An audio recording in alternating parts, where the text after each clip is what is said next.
যে যেখান থেকে দেখছেন সবাইকে আমার নমস্কার, অনেক অনেক ভালোবাসা।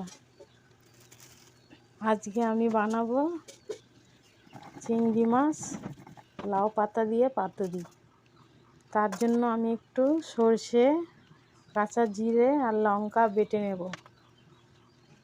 বাটা হয়ে গেলে চিংড়ি মাছ, সর্ষে বাটা, হলুদ, একটু লঙ্কার গুঁড়ো, পেঁয়াজ, কাঁচা সরষের তেল সব কিছু দিয়ে মাছটা মেখে নেব। মাখা হয়ে গেলে এবার লাউ পাতায় আমি সুন্দর করে মুড়ে নেব, একটা একটা করে।